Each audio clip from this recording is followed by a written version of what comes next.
So after lunch on the 5th day of his closing speech, Mr. Myers spent around an hour wrapping up, and he stressed that of all the coincidences in the case, no one had seen or witnessed Lucy Letby attack any baby.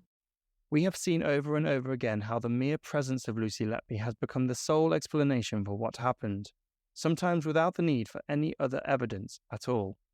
One thing that's constant above all is Lucy Letby was not seen to do any of the alleged acts. It's crucial to keep that in mind.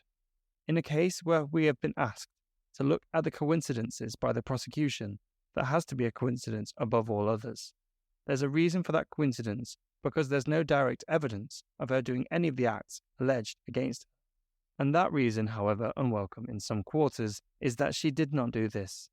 It can't keep happening like that if she did.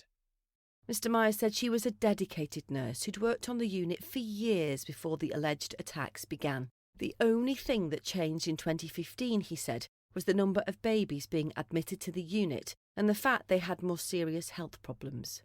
Between June 2015 and June 2016, the neonatal unit took more babies than it would usually care for, and it took babies with greater care needs.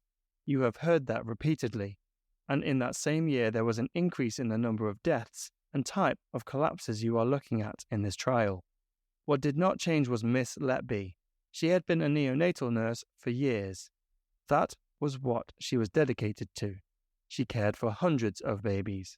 She did not suddenly change her behaviour in 2015 and 2016. What changed was the babies cared for on the unit in terms of their numbers and needs, and, we say, the inability of this unit to cope. But no one is going to come here and admit that to you, are they? Finally, Mr. Myers concluded by asking the jury to bear in mind that Lucy Letby is not the person now that she was back in 2015. She began crying as he pointed to her in the dock and explained how, back then, she was a happy, dedicated nurse and not the killer that's been characterised by the prosecution. Please keep at the forefront of your mind the person she was at the time these events were happening, not what she has been reduced to. I am saying this on her behalf because no one else will say it. She was hard-working, deeply committed. She had a happy life, loved her work, and was there much of the time because she was committed and loved being a nurse. For a system that wanted to apportion blame when it failed, she was the obvious target on the evidence, not because of what she was seen to do. Oh no, because she was there. We ask for fairness and balance and a realistic assessment of the evidence in this case, based upon the presumption of innocence, not on the presumption of guilt.